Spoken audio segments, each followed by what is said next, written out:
Hello दोस्तों, आज हम लोग पढ़ेंगे सेट थ्योरी का पार्ट 2।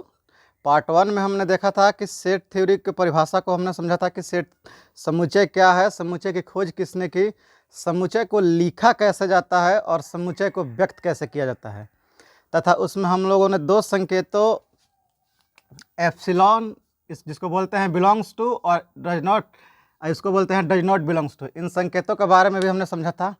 आज हम लोग उससे आगे पढ़ेंगे समुच्चय को व्यक्त करने की विधियाँ। देखिए, समुच्चय को व्यक्त करने की दो विधियाँ हैं, जिनमें पहली विधि है सारणी या तालिका रूप। इसको बोलते हैं टेबुलर फॉर्म या रोस्टर फॉर्म।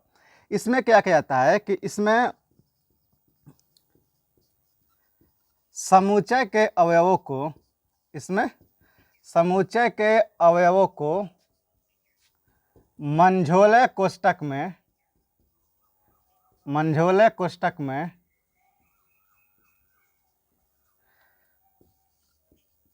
अर्धविराम का प्रयोग, अर्धविराम मतलब कॉमा होता है, अर्धविराम दैट मीन्स कॉमा का प्रयोग कर लिखा जाता है। मतलब सारणी या तालिका रूप, इसको टेबुलर फॉर्म बोलते हैं। टेबुलर फॉर्म में कुछ नहीं करना है। देखिए, समुच्चय को व्यक्त करने की दो विधियाँ। पार्ट 1 में हमने सेट के बारे में, समुच्चय के बारे में समझा दिया था कि समुच्चय क्या है, समुच्चय की खोज किसने की थी, इसको त्रिकोणमितीय फलनों को हल करने के क्रम में इसका आविष्कार हुआ था। और उसके बाद हमने बताया था कि समुच्चय को कैसे व्यक्त करते हैं, समुच्चय को लिखा कैसे जाता है। इसे अंग्रेजी वर्णमाला के बड़े अक्षरों से लिखते हैं और इसके अवयव को छोटे अक्षरों से लिखा जाता है। और इसको लिखने की विधि है कि मझोले कोष्ठक में अर्धविराम का प्रयोग कर हम लोग लिखते हैं। आज हम लोग देखेंगे कि समुच्चय को लिखने की कितनी विधियां हैं। तो देखिए, समुच्चय को लिखने की जनरली दो ही विधि है, जिनमें से पहली विधि है, समुच्चय व्यक्त करने की दो विधियां हैं, जिनमें से पहली विधि है सारणी या तालिका रूप। सारणी या तालिका रूप में कुछ नहीं करना है, समुच्चय के अवयवों को मझोले कोष्ठक के अंतर्गत अर्धविराम का प्रयोग कर लिखा जाता है। अर्धविराम का प्रयोग मतलब कॉमा का प्रयोग। जैसे मान लीजिए, अगर आपसे कोई पूछे कि ए बराबर होता है प्रथम 5 प्राकृत संख्याओं का समुच्चय, प्रथम 5 प्राकृत संख्याओं का समुच्चय। देखो, तो प्रथम 5 प्राकृत संख्याओं के समुच्चय में कौन कौन सा आ जाएगा। तो देखिए, ए बराबर ऐसे ही रखेंगे, प्रथम 5 प्राकृत संख्याओं का समुच्चय पूछ रहा है, तो हम लोग क्या करेंगे, सारणी या तालिका रूप में कि मझोला कोष्ठक लिखेंगे और उसके बाद अवयवों को अर्धविराम का प्रयोग कर लिखते रहेंगे। यानी प्रथम 5 मैंने पहली प्राकृत संख्या 1, फिर दूसरी 2, तीसरी 3, चौथी 4 और पांचवी 5, बस ऐसे लिख देंगे। अर्थात मझोले कोष्ठक में अर्धविराम का प्रयोग कर जब अवयव को हम लोग लिखते हैं तो उसको हम लोग बोलते हैं सारणी या तालिका रूप। अर्थात समुच्चय के व्यक्त करने की जो पहली विधि है वो है सारणी या तालिका रूप। सारणी या तालिका रूप में क्या करते हैं, तो अवयवों को मझोले कोष्ठक के अंतर्गत अर्धविराम का प्रयोग कर ऐसे ही लिख दिया जाता है। दूसरा है बी, अंग्रेजी के स्वरों का समुच्चय। अंग्रेजी के स्वरों का समुच्चय। देखिए, अंग्रेजी के स्वरों का समुच्चय को क्या करेंगे, तो बी ऐसे ही रहेगा। अंग्रेजी में कितने स्वर होते हैं, 5 होते हैं। कौन कौन से होते हैं, तो मझोला कोष्ठक लेंगे, ए दे देंगे, ई दे देंगे, आई दे देंगे, ओ दे देंगे और यू दे देंगे। ये हो गया सारणी या तालिका रूप में समुच्चय को व्यक्त करने की विधि। दूसरा हो गया प्रथम सी तीसरा, प्रथम 3 धनात्मक विषम पूर्णांक, धनात्मक विषम पूर्णांक। तो इसको कैसे व्यक्त करेंगे, देखिए सी ऐसे ही रहेगा, प्रथम 3 धनात्मक विषम पूर्णांक कौन कौन होता है, तो पहला होता है वो 1, दूसरा होता है 3 और उसके बाद होता है 5।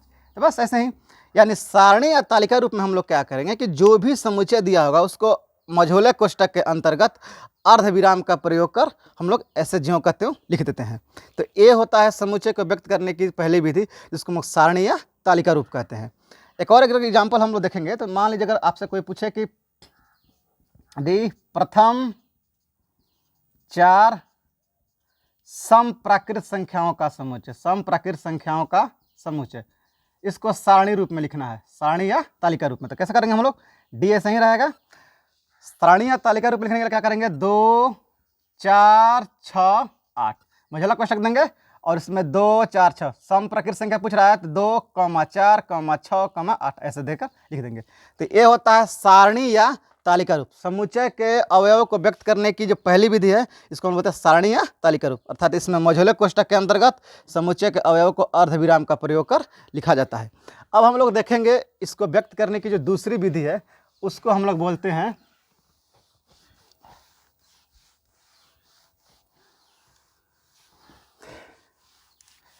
दूसरी विधि, इसको हम लोग बोलते हैं प्रतीकात्मक रूप। प्रतीकात्मक रूप या समुच्चय निर्माण रूप। प्रतीकात्मक रूप या समुच्चय निर्माण रूप। देखिए इसको हम लोग बोलते हैं सिंबॉलिक फॉर्म, सिंबॉलिक फॉर्म और सेट बिल्डर फॉर्म। देखिए हम लोग इसमें क्या करते हैं, समुच्चय के अवयव को व्यक्त करने की इस विधि में हम लोग क्या करेंगे कि देखिए एक विशेष गुण जो प्रत्येक अवयव द्वारा संतुष्ट होगा। जैसे मान लीजिए अगर आपसे कोई पूछ दे कि ए है स्वरों का समुच्चय, तो ए ई आई ओ और यू ले लेते हैं हम लोग, ये है आपके सारणी रूप। और अगर इसको आप लोग हमें बोला कि प्रतीकात्मक रूप में व्यक्त कीजिए तो इसमें कुछ नहीं करना है, हम लोग क्या करेंगे, देखिए ए रखेंगे ऐसे ही, और हम लोग सबसे पहले क्या करेंगे कि एक ऐसा गुण लेंगे जो प्रत्येक अवयव द्वारा क्या होता है, संतुष्ट होता है।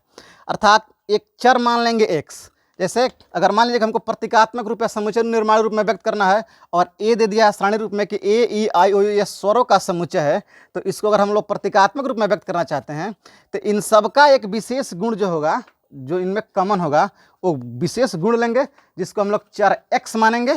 जैसे इसको लिखने की क्या विधि है, तो ऐसे लिखेंगे चर एक्स दे देंगे और उसके बाद इसको बोलते हैं सच दैट, या इसको बोलते हैं ए देंगे या कॉलन का प्रयोग करेंगे, ऐसे तिरछी लकीर एक्स सच दैट, फिर एक्स देंगे, एक कोई भी हम लोग चर ले लेंगे। यानी इसके गुण को प्रतीकात्मक रूप में व्यक्त करने के लिए हम लोग कोई पहले सेट रखेंगे, उसके बाद एक कोई अपने मन से कोई स्वच्छ चर लेंगे, फिर यहाँ दो डॉट देंगे जिसको हम लोग पढ़ते हैं सच दैट, फिर उस चर एक्स को लिखेंगे और उसके बाद लिख देंगे अंग्रेजी के स्वरों का समुच्चय, जो गुण प्रत्येक अवयव द्वारा संतुष्ट होता है। अंग्रेजी के स्वरों का समुच्चय, अंग्रेजी के स्वरों का समुच्चय। अर्थात एक विशेष गुण जो प्रत्येक अवयव द्वारा संतुष्ट होता है को बताकर हम लोग शॉर्ट में जो सूक्ष्म भाषा में समुच्चय को व्यक्त करते हैं उसी को हम लोग क्या कहते हैं, प्रतीकात्मकता, प्रतीक के रूप में लिखना है। इसको सेट बिल्डर फॉर्म यानी समुच्चय निर्माण रूप भी कहते हैं। जैसे मान लीजिए एक और एग्जाम्पल लेते हैं, जैसे हम लोग लेते हैं कि v बराबर क्या है 2 4 6 8 10, अर्थात ये प्रथम 5 सम धन पूर्णांकों का समुच्चय है। तो इसको अगर हम लोग प्रतीकात्मक रूप में, ये तो हो गया आपका सारणी रूप, अगर हम लोग इसको प्रतीकात्मक रूप में लिखेंगे तो कैसे लिखेंगे, तो माना कि ऐसे लिखेंगे b का कोई अवयव, b का कोई स्वच्छ अवयव, स्वच्छ अवयव x है। अर्थात इन पांचों में से कोई भी एक अवयव फिक्स नहीं है, तो मान लेते हैं कि क्या है, x है। और हम लोग ऐसे b रखेंगे और यहाँ रखेंगे x, पहले क्या लिखेंगे x। अब देखिए यहाँ दो डॉट दे दीजिए या इसको ऐसे कर दीजिए, दोनों सेम चीज़ है। यहाँ आप डॉट भी दे सकते हैं या तिरछी लकीर भी दे सकते हैं, दोनों की चीज़ है। तो एक में मैंने डॉट दिया, यहाँ तिरछी लकीर दे देता हूँ, इसको बोलते हैं सच दैट। फिर एक्स बी का कोई स्वच्छ है, इसको एक्स लिखे हैं तो यहाँ एक्स लिखें और फिर यहाँ से तिरछी लकीर खींचा और फिर इस बार एक्स लिखेंगे, क्या लिखेंगे एक्स, और उसके बाद इस गुण को लिख देंगे जो प्रत्येक सदस्य द्वारा संतुष्ट होगा। वो कौन सा गुण है कि यह एक सम प्राकृत संख्या है, तो लिखा जाएगा प्रथम एक सम प्राकृत संख्या। इसको पढ़ा कैसे जाएगा, देखिए a बराबर एक्स सच दैट एक्स अंग्रेजी के स्वरों का समुच्चय। इसको ऐसा पढ़ते हैं एक्स, एक्स ए का अवयव है। देखिए ध्यान से पढ़िए, ये एक्स है, इसको कैसे पढ़ेंगे, एक्स ए का अवयव है, एक्स ए का अवयव है। इसको पढ़ते हैं सच दैट को ऐसा की, ऐसा की, और फिर क्या पढ़ेंगे एक्स, एक्स अंग्रेजी वर्णमाला का एक स्वर है। इसको कैसे पढ़ेंगे? तो एक्स ए का अवयव है, इसको पढ़ते हैं ऐसा कि एक्स अंग्रेजी वर्णमाला का एक स्वर है। उसी प्रकार अगर हम लोग ऐसे इसको पढ़ना चाहते हैं तो क्या पढ़ेंगे? एक्स बी का अवयव है, एक्स बी का अवयव है, इसको पढ़ते हैं ऐसा कि एक्स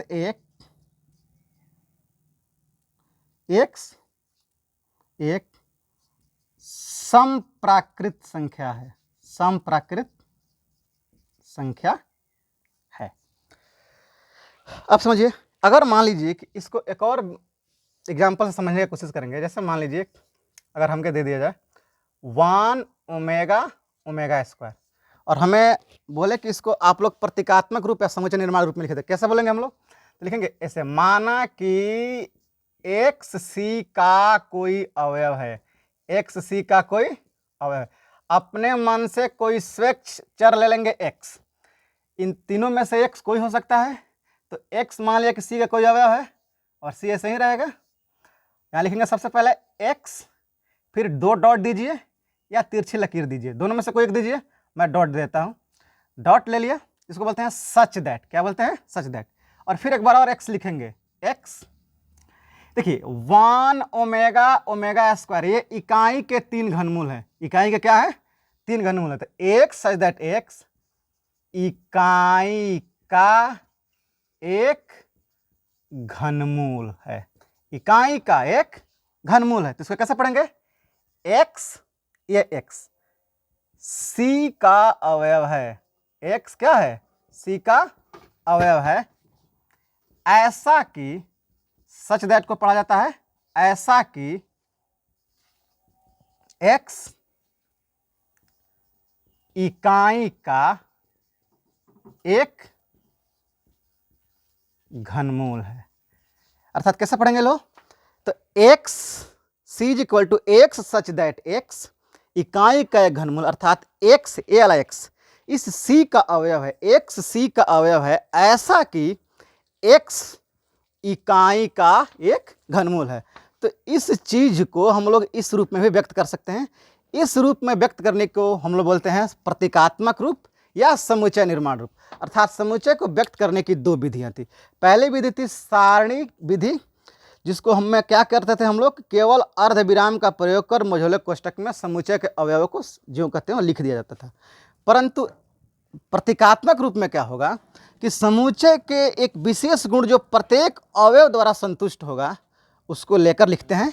उसके लिए हम लोग क्या करेंगे कि जो भी अवयव होगा उनमें से कोई, उनको व्यक्त करने के लिए कोई स्वेच्छ अवयव एक्स ले लेंगे और फिर वहाँ 2 डॉट या तिरछी लकीर देंगे और फिर उस एक्स अवयव को लिखेंगे और फिर उसके बाद उस विशेष गुण जो प्रत्येक अवयव द्वारा संतुष्ट होता है उसको लिख दिया जाएगा और व्यक्त कर दिया जाएगा।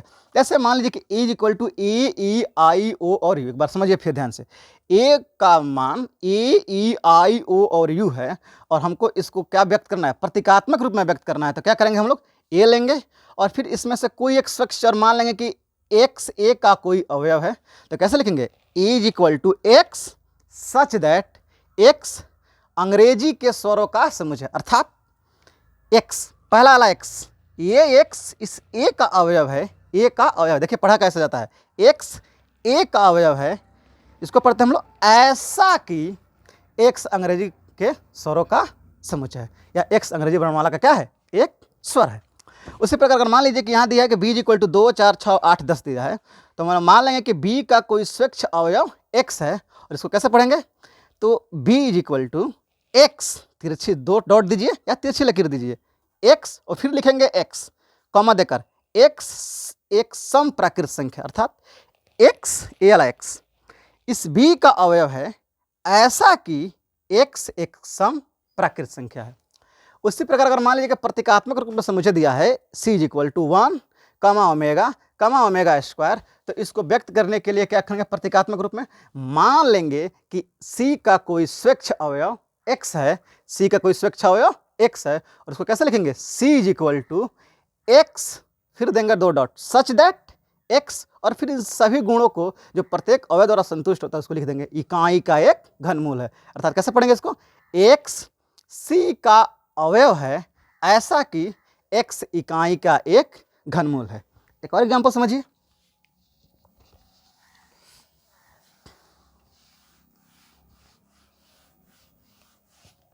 अगर मान लीजिए कि हम लोग चार कोई समुच्चय लेते हैं डी इज इक्वल टू 1 4 9 16 25 36, तो हम लोग कैसे व्यक्त करेंगे इसको समुच्चय निर्माण रूप में, तो लिखेंगे माना कि डी का कोई अवयव, डी का कोई अवयव x है। क्या है दोस्तों, डी का कोई अवयव x है और इसको व्यक्त करने के लिए क्या करेंगे, तो डी ऐसे ही रख देंगे और कोई अवयव x है तो इसको लिखेंगे x, फिर दो डॉट देंगे जिसको बोलते हैं ऐसा कि, और फिर इस x को लिखेंगे और कॉमा देकर वो सारे गुण जो प्रत्येक अवयव द्वारा संतुष्ट हो रहे थे। थोड़ा ध्यान से ऑब्जर्व कीजिए, यहाँ क्या दिखाई दे रहा है, ये 1 का स्क्वायर 1, 2 का स्क्वायर 4, 3 का स्क्वायर 9, 5 4 का 16 और 5 का स्क्वायर 25 और 6 का स्क्वायर 36। तो हम लोग कहेंगे एक्स सच दैट एक्स प्रथम 6 प्राकृत संख्याओं का वर्ग। इसको क्या पढ़ेंगे हम लोग, एक्स सच दैट एक्स प्रथम 6 प्राकृत संख्याओं का वर्ग, अर्थात एक्स डी का कोई अवयव है, एक्स डी का कोई अवयव है, सच मतलब ऐसा कि एक्स प्रथम 6 प्राकृत संख्याओं के वर्ग में से कोई है। ओके, इसको ऐसे ही लिख देंगे।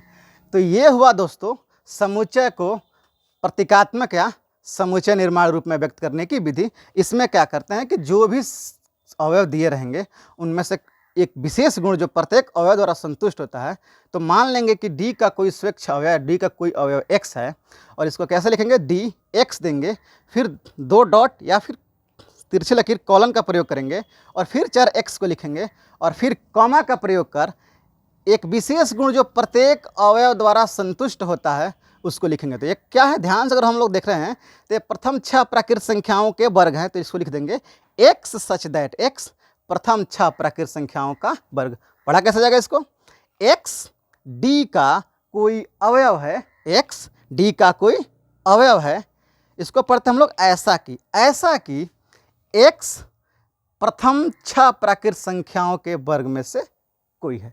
यह है समुच्चय को व्यक्त करने की विधि। अब चलिए हम लोग आगे पढ़ेंगे समुच्चय के प्रकार। इनमें समुच्चय 2 प्रकार में 2 हिस्से होते हैं इनके।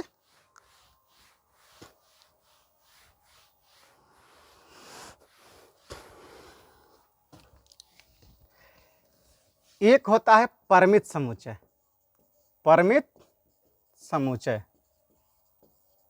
इसको बोलते हैं हम लोग फाइनाइट सेट, फाइनाइट सेट, अर्थात जिस समुच्चय में अवयवों की संख्या निश्चित होती है, देखिए ध्यान से, जिस समुच्चय में अवयवों की संख्या निश्चित होती है उसे हम लोग परिमित समुच्चय कहते हैं। जैसे मान लीजिए a बराबर 1 2 3 4 5, अर्थात प्रथम 5 प्राकृत संख्याओं का समुच्चय है, तो इसमें अवयव कितने हैं, 5 है। कितने हैं दोस्तों, 5 है। तो ये हमारा परिमित समुच्चय होगा। कौन सा समुच्चय होगा, परिमित समुच्चय है, अर्थात इसके अवयवों को हम लोग क्या कर सकते हैं, गिन सकते हैं, तो ये परिमित समुच्चय होगा। उसी प्रकार b बराबर ले लेते हैं 2 3 5, ये भी मेरा परिमित समुच्चय है। क्यों, क्योंकि इसमें कितने अवयव हैं, 1 2 3, अर्थात जिस समुच्चय के अवयवों को गिना जा सकता है या उनमें अवयवों की संख्या निश्चित होती है उन्हें हम लोग कहते हैं परिमित समुच्चय। क्या कहते हैं, परिमित समुच्चय। देखिए ये दोनों शुरुआत के जो समुच्चय हैं, ये समुच्चय के पहली रूप हैं जिसको हम लोग बोलते हैं सारणिक रूप। एक और मैं प्रतीकात्मक रूप लेकर देखता हूं, जैसे मान लीजिए C is equal to x such that X rat शब्द का एक अक्षर, रैट शब्द का एक अक्षर।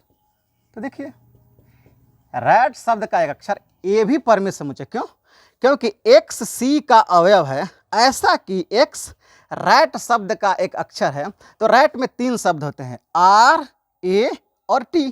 तो C इन तीनों में से कोई एक हो सकता है, रैट में से, R, A, T में से। तो C में कितने अवयव हुए? 3 अवयव हुए। तो ये भी हमारा क्या है? परिमित समुच्चय है। ये भी क्या है दोस्तों? परिमित समुच्चय। अर्थात वैसे समुच्चय जिनमें अवयवों की संख्या निश्चित हो, वो क्या कहलाता है? अर्थात जिसके अवयवों को हम लोग गिन सकते हैं, वो परिमित समुच्चय। समझ लीजिए x such that x bat, cat शब्द का एक अक्षर, कैट शब्द का एक अक्षर। तो ये भी परिमित समुच्चय। क्यों? क्योंकि कैट में कितने अक्षर हैं? 3 अक्षर हैं। तो इसको भी गिन लोग सकते हैं हम लोग। तो होता है परिमित समुच्चय। कौन सा समुच्चय? परिमित समुच्चय। अर्थात जिस समुच्चय के अवयवों को हम लोग गिन सकते हैं वो परिमित समुच्चय होगा, और जिसके अवयवों को हम लोग नहीं, जैसे मान लीजिए ई बराबर है एक सच दैट एक्स, एप्पल शब्द का एक अक्षर, एप्पल शब्द का एक अक्षर।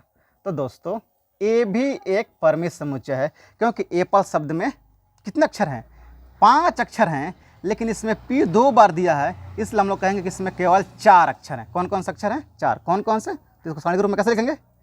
A, P, L और E। देखिए मैंने बतलाया था कि समुच्चय में अवयवों की पुनरावृत्ति नहीं होती है, इसलिए अगर 2 P हैं तो इनमें से कोई एक P लेंगे, ये A हो गया, इनमें से कोई एक P हो गया, ये L हो गया और A हो गया। अर्थात कितने वर्ड हुए? इसमें 4 अक्षर हुए। दिखाई दे रहे हैं 5, लेकिन लिखेंगे हम लोग 4। क्यों?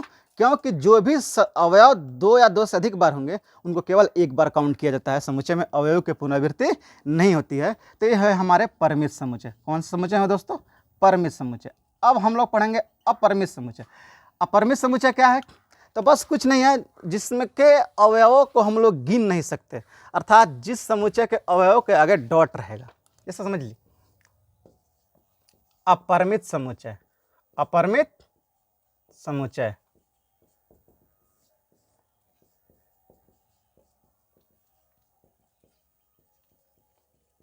Infinite set. इनफाइनाइट सेट का होगा तो इनफाइनाइट से n बराबर 1 2 3 4 5 6 7 8 डॉट डॉट डॉट डॉट। प्राकृत संख्याओं का समुच्चय। कौन संख्याओं का समुच्चय? प्राकृत संख्याओं का समुच्चय। यह है हमारा अपरिमित समुच्चय। कौन सा समुच्चय? अपरिमित समुच्चय। अर्थात इसके अवयवों को हम लोग गिन नहीं सकते। यहाँ 8 के बाद डॉट डॉट है तो अनंत तक जाता रहेगा संख्या, तो इसको हम लोग गिन नहीं सकते, तो ये अपरिमित समुच्चय होगा।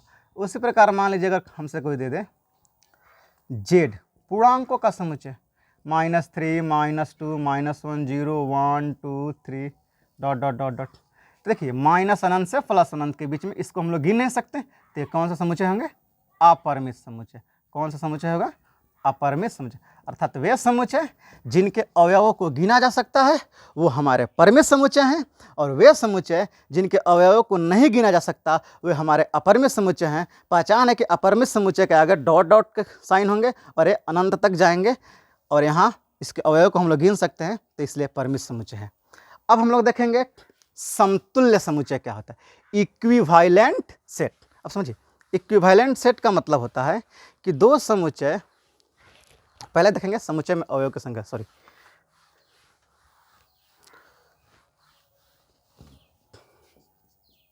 किसी परिमित समुच्चय के अवयवों की संख्या। देखिए तो अगर मान लीजिए ए कोई परिमित समुच्चय है 1 2 3 4 5, तो हम लोग इसके अवयवों की संख्या को लिखते हैं एन ए। क्या लिखते हैं? N A. अर्थात ए में अवयवों की संख्या को एन ए से लिखेंगे, बी में अवयवों की संख्या को एन बी लिखेंगे। एन ए का मतलब होता है number of element in set ए। कितना होगा? 1 2 3 4 5, तो 5 लिख देंगे। उसी प्रकार अगर मान लीजिए बी इज इक्वल टू हो गया हमारा -1 1 2 3 5, तो हम बोलेंगे 7, और हमसे दिया तो हम लोग क्या बोलेंगे? N B is equal to कितना होगा? अर्थात बी में अवयवों की संख्या को एन बी, ए में अवयवों की संख्या को एन ए से डिनोट किया जाता है, तो इसको कितने होंगे? 6 होंगे। तो तो 6 लिख देंगे। उसी प्रकार अगर मान लीजिए C is equal to A E I O U स्वरों का समुच्चय है, तो सी में कितने अवयव हैं, तो लिखेंगे एन सी, सी में अवयव की संख्या को एन सी लेंगे और कैसे डिनोट करेंगे, कितने अवयव हैं, 1 2 3 4 5, तो 5 लिख देंगे। अब मान लीजिए कि अगर डी इज इक्वल टू 2 3 और 5 हो जाए, तो हम लोग इसको कैसे लिखेंगे, तो लिखेंगे डी में अवयव की संख्या को लिखेंगे एन डी और इसको लिखेंगे कितना, 5।